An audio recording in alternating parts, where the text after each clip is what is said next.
Livre de Job, chapitre 6. Vous avez entendu le discours d'Éliphaz qui tentait de réconforter Job. Nous écoutons maintenant la réponse de Job à Éliphaz, la réponse du berger à la bergère. Job va commencer d'abord par une sorte de monologue dans lequel il va ressasser sa plainte. Ce sera tout le chapitre 6 que nous entendrons aujourd'hui, avant de s'adresser à ses amis.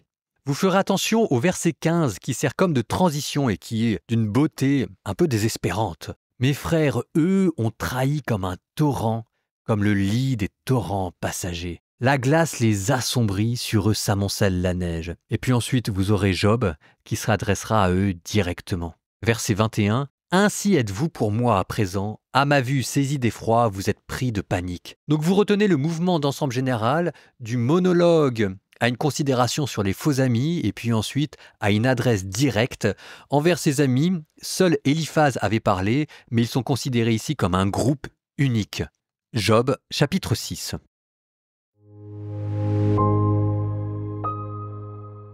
Job prit la parole et dit : « Ah, si l'on pouvait peser mon affliction, et sur la balance mettre aussi ma détresse, mais elles sont plus pesantes que le sable des mers.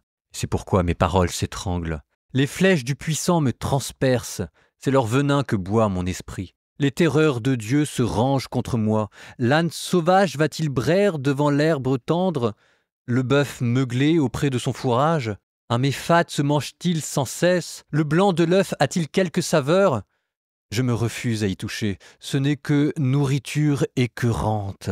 Ah, si seulement se réalisait ma requête, si Dieu répondait à mon attente, si Dieu consentait à me broyer, s'il étendait sa main et me retranchait, j'aurais du moins la consolation, sursaut de joie dans une torture insoutenable, de n'avoir pas renié les décrets du Dieu saint. Quelle est ma force pour que j'espère? Qu'y a-t-il au terme pour que je prolonge ma vie? Ma force est-elle celle du roc? Ma chair est-elle de bronze? Ne suis-je pas sans appui et toute ressource ne m'a-t-elle pas quitté? À l'homme découragé devrait aller la pitié de son prochain, même s'il rejette la crainte du puissant.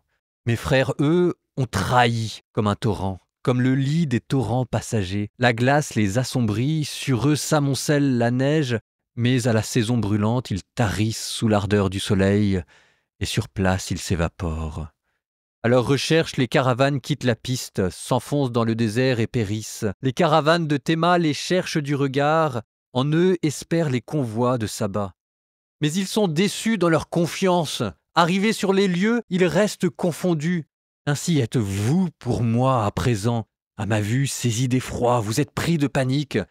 Vous ai-je dit, faites-moi un cadeau, et sur votre fortune offrez-moi un présent? De la main de l'ennemi, arrachez-moi, libérez-moi du pouvoir des tyrans.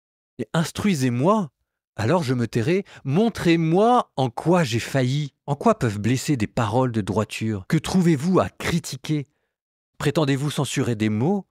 Les paroles d'un désespéré, le vent les emporte, et vous iriez jusqu'à tirer au sort l'orphelin, jusqu'à mettre aux enchères votre ami. Et maintenant, décidez-vous, tournez-vous vers moi. Vous mentirai-je en face? Revenez donc. Pas de perfidie, encore une fois, revenez. Il y va de ma justice. Y a-t-il de la perfidie sur ma langue? Mon palais ne sait-il pas discerner l'infortune?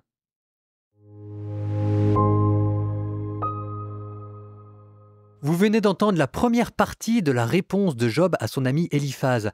Alors vous entendez que mes introductions à ces passages-là sont plus longues que d'habitude parce qu'ils sont très beaux, mais si vous voulez, à travers toute la beauté de la poésie, parfois c'est difficile d'arriver à saisir le mouvement général du texte et la pointe ou les articulations. C'est pour ça que je suis un peu plus long sur les introductions. Bon, dans la première partie, ce qu'il y avait de saisissant, c'était que, à l'expérience d'Éliphaz qui parle de ses fausses visions nocturnes, répond l'expérience pour le coup bien concrète et bien réelle de la détresse de Job. Ah, si l'on pouvait peser mon affliction et sur la balance mettre aussi ma détresse.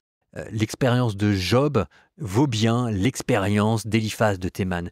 Et ce dont il fait l'expérience, c'est d'une certaine image de Dieu, d'un Dieu qui s'acharne contre lui. C'est l'image du Dieu archer. Le dieu archer, c'était une représentation commune qu'il y avait dans les religions mésopotamiennes. Vous pouvez penser à l'image bien connue de Jupiter qui lance des éclairs sous forme de flèches. Et ici, c'était au verset 4.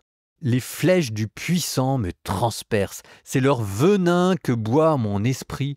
Les terreurs de Dieu se rangent contre moi. Ça va être à partir de cette image de flèche que je vous propose de décrire la souffrance humaine. Ces flèches ont quelque chose de terrible, parce qu'elles vous font à la fois souffrir dans votre chair et dans votre âme. La souffrance vous fait d'abord souffrir dans votre chair, comme ces flèches, et c'est d'abord de là qu'elles vous atteignent, mais ensuite, comme un venin qui distille son poison, elles vous atteignent de l'intérieur de l'âme, parce qu'avec la souffrance, c'est un moyen que le diable a choisi pour instiller en vous le désespoir, l'angoisse et la solitude. Comme dit le livre de Job, c'est leur venin que mon âme boit. Ça, c'est le chemin psychologique de la souffrance en nous, et c'est ça ce qui explique pourquoi est-ce que Job en est venu à maudire Dieu. C'est que, à cause de ces flèches-là que Job attribue à Dieu, mais est-ce qu'elles viennent vraiment de Dieu? En tout cas, on n'a plus le goût de vivre. L'âne sauvage va-t-il braire devant l'herbe tendre, le bœuf meugler auprès de son fourrage? Un mets fade se mange-t-il sans cesse? Le blanc de l'œuf a-t-il quelque saveur? Je refuse à m'y toucher, ce n'est que nourriture écœurante. Si Job a envie de mourir, c'est ça ce qu'il vous dit, c'est que Job, comme tout être humain, a été créé pour le bonheur, et que voilà que se prenant les flèches de Dieu contre lui, du Dieu archer qui l'enferme dans la terreur, il connaît maintenant le malheur, et tout simplement, la vie humaine n'est pas calibrée pour ça. On n'est pas fait pour supporter la souffrance et le malheur, et que le désir de mort de Job, ce n'est pas une rébellion contre Dieu, c'est que tout simplement, c'est l'expression d'une condition humaine détruite malgré lui. On n'est pas fait pour ça. Alors évidemment ici, vous pouvez penser à toutes ces personnes-là qui ont des pensées noires, voire suicidaires. Vous savez, il y a quelques siècles, le suicide était pensé comme une posture philosophique, la maîtrise de l'homme face à son destin. Mais là, à travers Job, vous avez l'expression de la douleur psychologique et le malheur veut que parfois, et on n'en peut tellement plus, c'est comme si notre cerveau humain était grippé à force de souffrir, la machine va mal et la mort devient présentée comme une solution pour mettre fin à la souffrance. Est-ce que, dans ces cas-là, on dira que les personnes qui ont des pensées suicidaires se rebellent contre Dieu? Ce sont des victimes qui n'en peuvent plus parfois, tout simplement. Et c'est là que vous arrivez à cette transition. Ma force est-elle celle du roc? Ma chair est-elle celle du bronze? Job, qui est à bout de force, il n'en peut tout simplement plus, il est arrivé jusqu'au bout de ce qu'il pouvait supporter. Et voici ce qu'il dit. À l'homme découragé devrait aller la pitié de son prochain, même s'il rejette la crainte du puissant.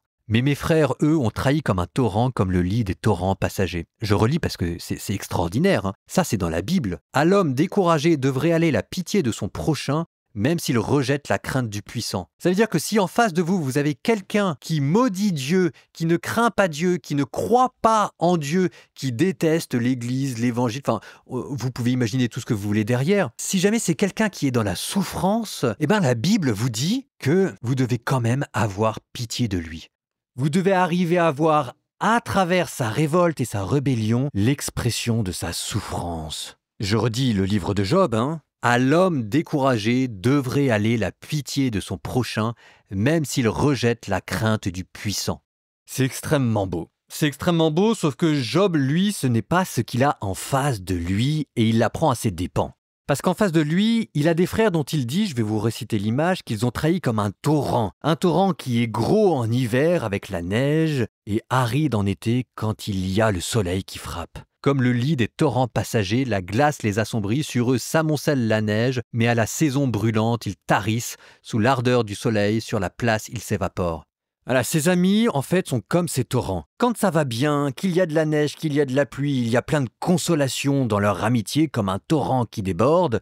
Mais dès que frappe le soleil et qu'on est dans la tribulation, ils sont comme les torrents qui s'évaporent. Leur consolation a tout simplement disparu. Ils deviennent arides, secs et méchants.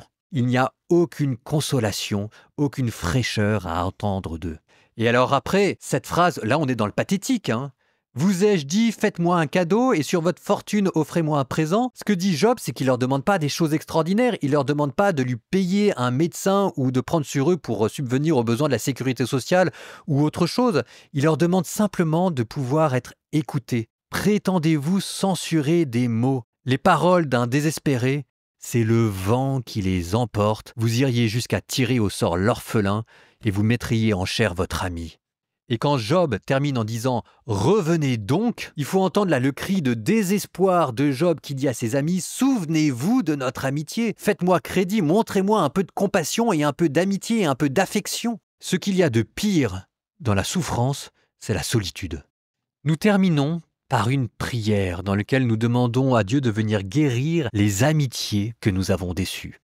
Seigneur, Dieu de miséricorde et de réconciliation, toi qui as fait de l'amitié la plus belle expression de l'amour, nous te demandons de prendre soin des amis que nous n'avons pas su réconforter. Nous te demandons pardon pour nos paroles et nos actes qui ont causé de la peine. Nous te demandons de pouvoir reconnaître nos erreurs avec humilité et nous te demandons sincèrement pardon. Accorde-nous la grâce de restaurer les amitiés que nous avons déçues, si tel est ton désir, et tel est ton désir.